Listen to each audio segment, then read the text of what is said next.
Hey everyone, welcome back. I'm Michael and we're going to be getting right back into some more Reddit stories. If you enjoy the video, make sure to leave a like and subscribe. Now, without further ado, let's begin. This story was posted by a throwaway account in the relationship advice subreddit. The post is titled, "My ex, 29M, decided to end things by trickle ghosting me, 28F. I was starting to heal until I found out the reasons why he ghosted. The past several months have been incredibly draining and hard for me. I'm not sure if I'm looking for advice or just a place to vent. My ex Tom and I had been together for about 4 years and we were extremely happy together, or so I thought. We had been discussing the possibility of getting married and even looking for a house for us to move into, but we were not living together. I was happy and I thought he was too. We had a lot in common, never fought. We traveled together, my friends liked him, his friends liked me, our families got along together, etc. I could go on. Everything was fine until our last trip together. We went to a destination where I had always wanted to go, but because of cost and distance, it seemed like something I'd have to wait longer to do. It was his idea for us to go there. We saved a lot of money and were able to make this 2-week trip.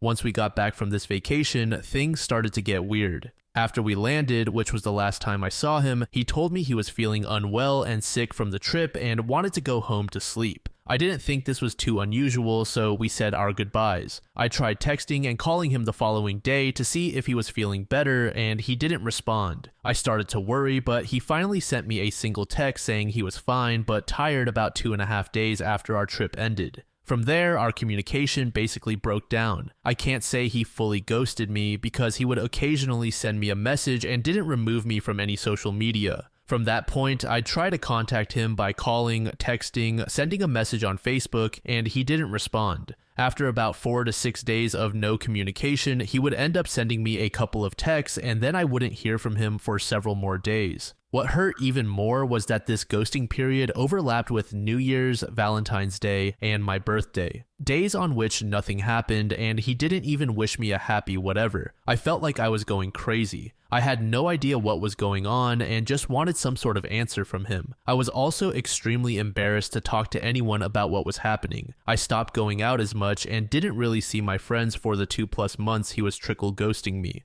I found myself lying to my friends and family about his whereabouts, telling them he was busy with work, visiting his family, he was sick, or any excuse I could think of whenever I showed up somewhere without him. I eventually broke down. I contacted one of his good friends whom I felt comfortable with and asked her to meet up with me. I told her that Tom had barely spoken to me in the 2+ months. He'd only sent me a few text messages and I had no idea what was going on. I told her I didn't know if he was mad at me, if we were broken up or still together, or if there was something else going on that I needed to know about. She looked kind of shocked and confused and told me that Tom had told all of his friends that we had broken up and that I was taking it really hard, and out of respect for me not to bring it up if anyone saw me. This was soul-crushing to hear and I felt humiliated and worthless. I told her this wasn't the case and that he never verbally confirmed that we were broken up. She said she was extremely angry at him and would talk to him. Throughout March and April, I felt like I was starting to heal some. I felt broken, but I started to pick up the pieces again and began to feel a bit more whole. I told my friends and family the truth about what happened, and they were nothing but supportive and helpful. Then I found out some additional information about why he ghosted me and what happened on his end.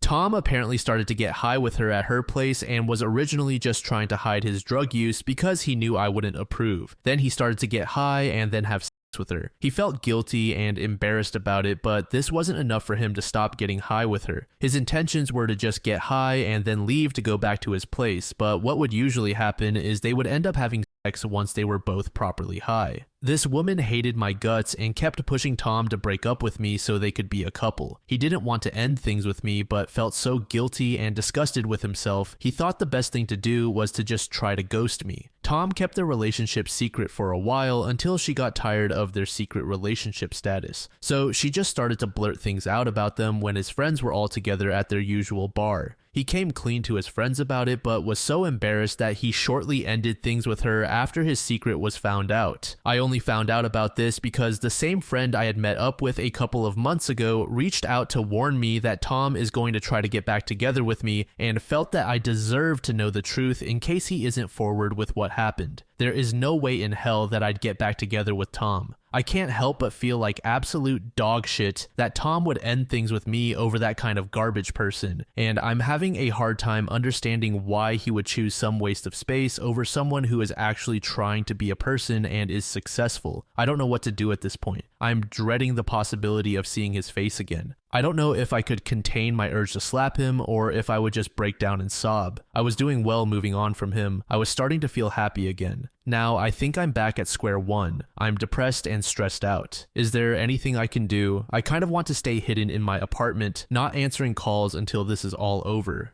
A deleted user said, I know it can feel tempting to stay hidden and not answer calls, but I think reaching out for support will actually help more. If you don't feel comfortable with friends, maybe consider family or getting a therapist. It might help you to get some of these feelings out, process through them, and just know people are there for you. You deserve a million times better than this, and I'm sure the people you have in your life will help convince you of this, and you should let them. Be kind to yourself and treat yourself how you would treat a good friend. Do things that make you happy. Do things that cheer you up, and things that feel good for you. Maybe meditation or yoga would help if you are into that. Eating healthy and taking care of yourself are also important. It is hard to be specific because all this looks different for everyone, but if you look up self-care and try some things, I think it will help. Maybe create a plan for if you see him. Feeling prepared takes out some unknowns and makes us feel more capable of handling things. Have a script you can use, ways to get out, etc. Then you won't fear it as much and you'll go in with confidence because you know what to do. What he did was awful and not at all your fault. He is not good enough for you. It's also okay that you didn't know. Don't feel bad about yourself. He kept all this hidden, and love can make people overlook little red flags, but sometimes there also are not any. You are not stupid or foolish or anything. You did everything right because you had no reason to look for trouble. Under this comment, OP said the following, "Thank you. It's hard not to feel foolish. I can't help but feel like I missed something glaring. I'm going to call up some good friends and try to plan to do something this weekend, if not sooner.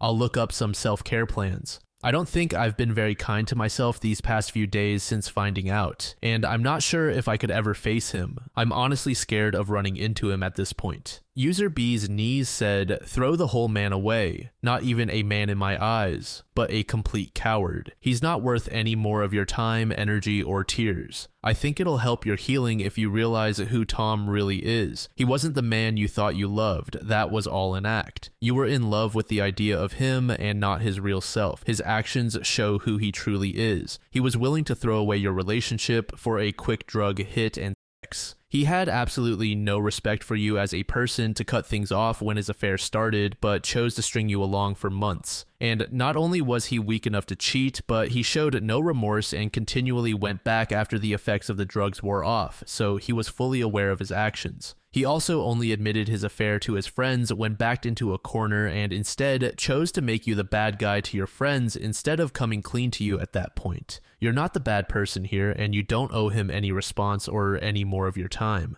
You're allowed to be hurt and mourn what you had because on your side, the love was real. He's trash, and you don't need to give him any more of yourself. When you wear rose-colored glasses, all the red flags just look like flags. BoJack Horseman, take off those glasses and see the man for what he is. I hope you surround yourself with your supportive friends and family and take the time to continue healing. That wasn't love, but a lesson. Close that chapter of your life and open yourself up to better things." This next story was made in the AITAH subreddit 3 months ago by a user named Independent Far. The post is titled AITAH for not tipping after overhearing what my waitress said about me. I, 30F, was at a restaurant last night with my mother. She was meeting my boyfriend's mom for the first time. We're punctual people, so we got there about 30 minutes before our reservation. We got seated with no issues. It took the waitress 20 minutes to get to our table, even though the restaurant was pretty empty. Right away, I could tell that she didn't want to wait on us. She didn't greet us with a hello. She just asked what we wanted to drink. We told her, and I noticed that she didn't write our order down. It took another 15 minutes for our drinks to get to our table, and they were wrong. It's hard to mess up a ginger ale and a vodka soda, but she did. My mom pointed out that she didn't order a Pepsi, and the waitress rolled her eyes, took my mother's glass, and disappeared. I excused myself to use the washroom shortly after. I had no idea where I was going, so I went to the entrance to ask one of the hostesses there. While I was walking up to the server area, I overheard my waitress talking to some other hostesses. She was pissed that she had to wait on a black table because they never tip well. My mother and I were the only black people in the restaurant. She wasn't even whispering when she said it either. I wasn't stunned, but her lack of effort started to make sense. I interrupted their conversation and I asked where the bathroom was. I didn't let on that I had heard what they were talking about. When I got out of the bathroom, my boyfriend and his mom were already seated. My boyfriend and his mother are white. When my waitress saw the rest of our party, she did a 180. Her service was stellar. She took notes, told jokes, and our water glasses were always filled. She didn't make another mistake. Because the night went so well, I decided to treat everyone and pay the check. She gave me the machine and I smiled at her while I keyed in 0% for a tip.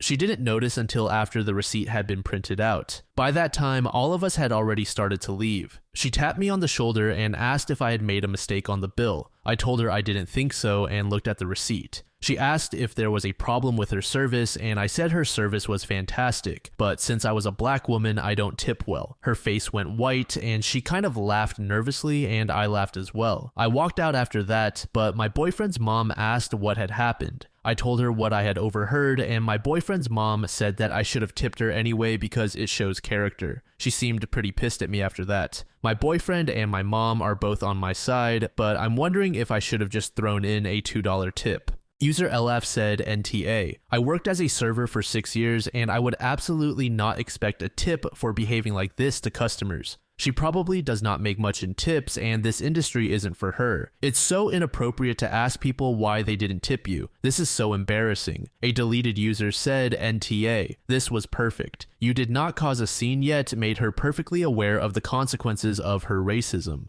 This was an incredible teaching moment that hopefully made an impact on a diseased mind. I hope she felt a deep shame that will make her reflect and question herself. If it were me and I liked the restaurant, I'd ask for a different section and tip extra well the next time.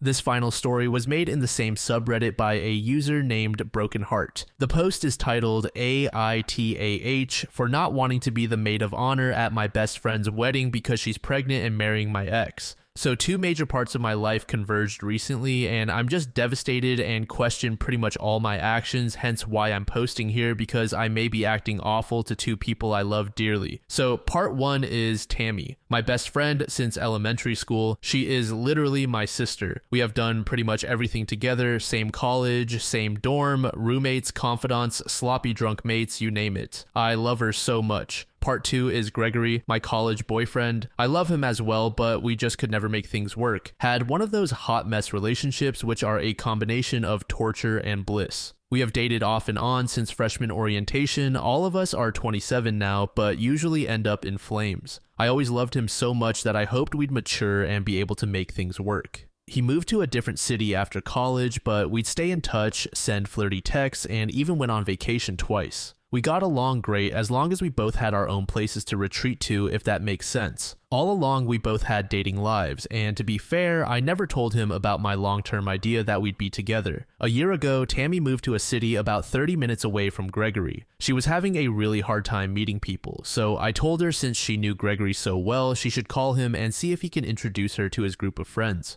She did, and I knew she was much happier. About 3 months after that, the flirty text from Gregory just stopped out of the blue, which isn't that big of a deal because it's happened before, but looking back, I should have known what was coming. Tammy just came home for the weekend and said she was making a special trip just to see me. Of course, I was super excited to see her. She came over and she just seemed a little off. First, she told me she was pregnant. After we got past the shock and established she was happy and keeping the baby, I was elated to be an aunt. Then she said there's more and this is really hard. I about died when she said the baby is Gregory's. She apologized and said she was so sorry. They had just hit it off and they didn't mean to do anything to hurt me, and they even tried breaking up for my sake, but they just realized there was too much of an attraction and they started dating. She hadn't planned on getting pregnant, but now that she is, they are getting married. She said she hoped this didn't hurt me, and she always dreamed about me being her maid of honor, and there's no one else she'd ever ask. I tried to keep my cool, but I just lost it. I wasn't mad at her, just really sad. I told her that I loved her, but I just couldn't be around her right now, and there was no way I could even go to their wedding, let alone be in the wedding party. She said she was sorry about a million times as she was leaving, and she texted me quite a bit wanting to see me before she left town on Sunday. I just couldn't do it. I literally cried all weekend.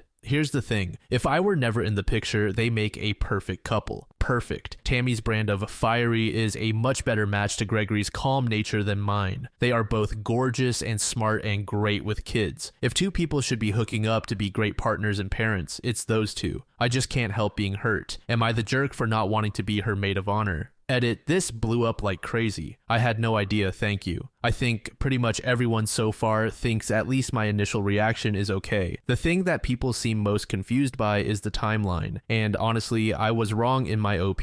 Tam and I only talked for maybe 10 minutes on Friday evening, so there's a lot I don't know, but I went through my texts and such, and this is the best I can put together. June 2017. Gregory took me to Hawaii, and that was the last time I saw him. We texted maybe 2-3 times a week. May 2018. Tammy gets her job and moves to new city. We text or call easily a combined 100 times a day or more. Late July. Tammy confesses that she's really lonely, all her coworkers are older, and she's seriously thinking about quitting and moving back. I tell her she should call Greg. She doesn't have his number, so I give it to her. I still keep getting flirty, but nothing overt from Gregory in this time period. August 2018. I start a project at my job, promotions company, setting up for a December event for a celebrity. It's literally make or break for my company and my career. I work 16-hour day minimums and basically go off the grid. Greg still texts occasionally, and I keep missing Tammy's calls. September 2018. Last text from Greg, like I said, no big deal. I didn't even see this until today, but Tammy texted me, "Please call me. We really need to talk about something." This adds a whole new element to the story, but I can't believe I forgot or missed the text.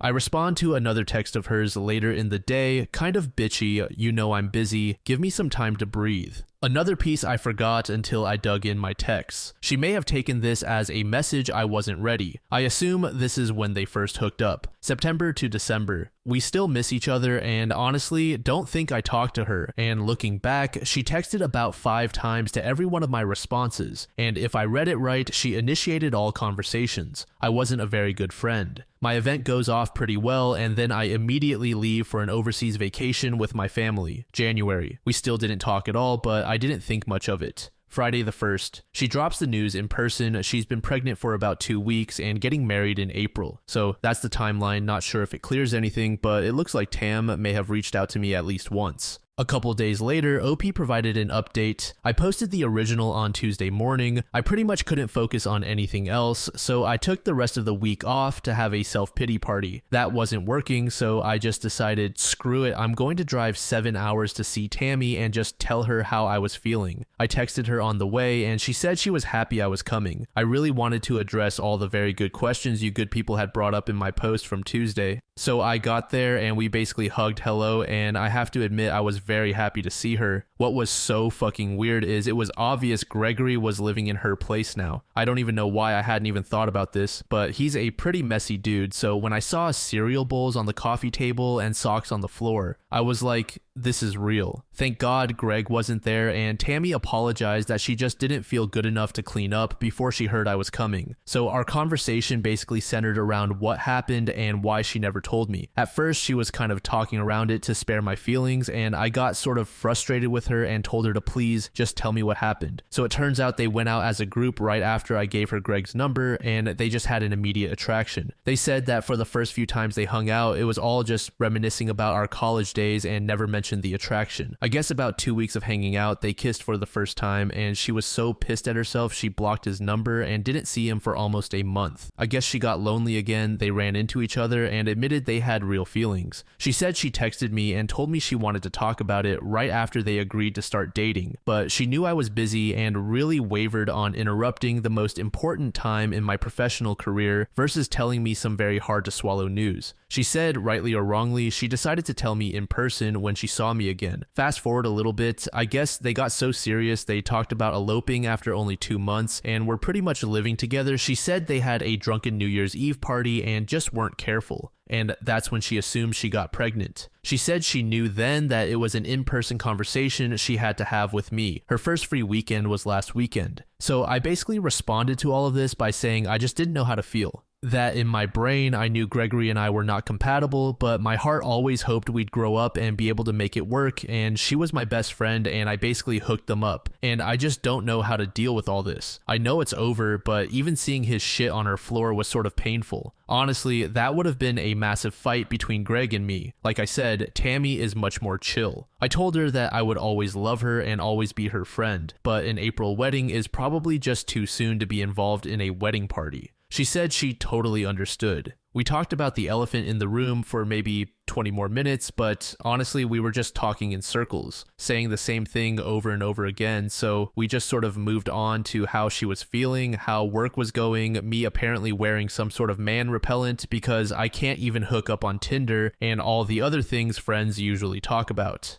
Tammy is in full-blown morning sickness, so she must have barfed 15 times in the first 2 hours of me being there. At first, I just let her do her thing, but then I felt really bad because we've been friends for over 20 years and I'm not even helping her. So I went in and helped put her hair in a ponytail and rubbed her back. And that's when it hit me that I would absolutely regret it and never be able to forgive myself if I weren't there for her wedding, pregnancy, and having a baby, no matter who she was marrying. We went to lunch, and at that point, I told her I was sorry I was being selfish and I would be her maid of honor. She said no way I was being selfish, but would never have another maid of honor besides me. It's not going to be the easiest thing in my life, but I can't not do it. So we went back to her apartment, and Gregory was home. Suddenly, I felt like such an idiot because I couldn't possibly be in their wedding, let alone ever be around the two of them together. That was the most awkward hello I've ever had in my life. And thank God he'd cleaned up because I was just amped up with nerves to scream at him like I would have in the past.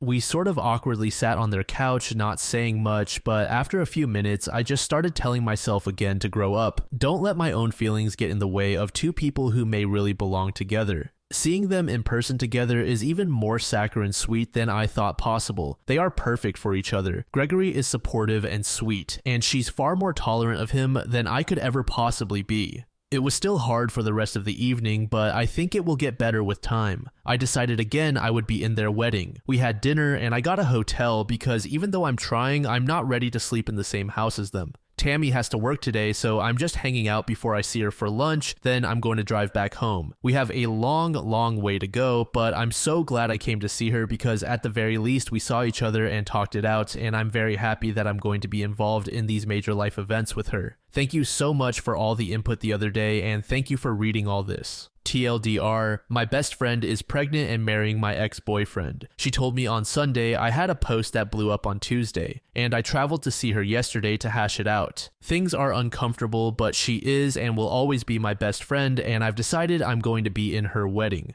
Edit, I totally passed out last night, so I didn't get to participate like I would have. I have to jump in and defend Tammy. Maybe no one will see this because it's probably time this fades. Maybe no one will believe me, but for all the criticisms of her, there's a good explanation that can most likely be explained away by me being a bad writer or not wanting this to be a narcissistic novel. For example, I saw someone saying Tammy should have called after the first kiss. I've known her for so long to know that she knows I can be very irrational and angry, and she figured it was a one-time thing, so why poke the bear if that makes sense? Secondly, I can't stress enough how busy I was last fall. Not an exaggeration to say I was working 16 plus hours a day with maybe a day off every 20 to 30 days. I was planning a huge event that centered around a true narcissist, and he would have me on my phone texting questions and answers all day long. The last thing I wanted to do in my time off was get on my phone. I can count from that period, and I'd say it averages 10 to 1 of Tammy texting me, but one stretch, I think I counted, she texted me 40 times before I texted her back. It's bad timing more than anything because any one of those may have been when she wanted to tell me, and I definitely appreciate her thoughtfulness of not wanting to spring it on me while I was losing my mind from lack of sleep at work. I agree with her that this was an in-person conversation anyway. I know Tammy is just an internet sprite to all but one of you, but she is a real person who has been my ride or die since we were 10 and 11. We fought, screwed each other over so many times, and we've always forgiven each other because having her in my life is way more important than pining over a guy I spent most of my time frustrated with anyway. Don't get me wrong, I'm still pining and I cried last night over this, but like so many people said, maybe Tam Tam's best gift to me as a friend was forcing me to get on with shit. Maybe 10 years and 40 plus breakups and just as many broken dishes and slammed doors. She was the sign the universe sent to make me move on from a guy who wasn't right for me. One user said, just wanted to pop in and point something out for you that may help speed up your healing. That thing you're feeling. That torn feeling of being happy for your bestie and even happy for your ex, but the overwhelming anger that's coming hand in hand with it. That's grief. You need to have yourself your own little mourning period, because even though you can see that these two are happy together and may be the best thing since peanut butter and jelly got together, you never actually got closure with your relationship with your ex, fantasy future relationship or not. It's okay to be angry, but just at the world in general. Own it. Work through it. Grieve what you thought was going to happen that you just found out never will. There's no time limit you should place on this either. It's yours to do with as you will and let it play out. But you will wake up one day and actually be okay. You can take some alone time or you can continue daily contact. But the important part is the grieving working toward acceptance. User Pineapple Okra said, what an emotionally mature and level-headed way to handle this situation. Best of luck to you, OP. You are wise and so kind. This is the sort of situation where many people have a huge reaction, where hurtful things are said and can never be taken back. You've chosen to look beyond the immediate hurt and, in the process, allowed the future you to live without hanging on to bitterness. You sound like an amazing catch, actually. Your ability to communicate and think clearly will make your future so very lucky. User Fantasy is reality said, I'm so late, but whatever, I really need to get this out of my system even though probably no one will read it. OP, your best friend and your ex-boyfriend are both assholes. I have no clue why everyone is so chill with this, because I'm basically raging right now. If your best friend was really such an amazing and close friend, do you really think any of this would happen, ever? I know how much you love your best friend. My best friend is my soulmate. I would never go on with my life the same way if anything happened to her. She's been here in every important aspect of my life, and we did have some rough times, like all friends do, but never in a billion years would I ever doubt her love for me. I'm absolutely positive that we're going to stay best friends for the rest of our lives. With that being said, my best friend would never hurt me like this, and I would never do the same to her. Like, you keep saying that they're a perfect couple, but honestly, who the f cares? She'd be a good fit for like a million other people. Why did she have to your ex-boyfriend, especially if she knew about your feelings for him? And she had to know if you were this close, as you say. My current boyfriend is amazing and I've never loved anyone this way. My ex-boyfriend is a guy I've dated for a month and basically never even developed feelings for. My first ever boyfriend is someone I've dated for 6 months in high school and haven't seen in years. There are guys I've never dated but was attracted to for a certain period of time. My best friend would never ever in her wildest dreams pursue either of them, no matter how much she liked them. There are guys from my past I would have zero problem with her hooking up with, but she wouldn't, because that's what friends do. And your shitty ex. Did he know about your relationship with your best friend? None of the guys I've dated would try to hook up with my best friend, even though some of them aren't the best of people because they know it's off limits and they know that my best friend would blow their head off. Let's not even mention the fact that she got pregnant and is getting married to him. Are you insane? These two people stabbed you in the back and now have the guts to ask you to be a part of their little scheme. Yeah, I would definitely tell them both to go themselves and never look back. This is a betrayal if I've ever seen one, and all these people supporting your decision, telling you how brave you are and how wonderful of people they are, have honestly no idea what they're talking about. I wish you all the best in life, but I'm also very sorry that you're not respecting yourself enough to distance yourself from them forever.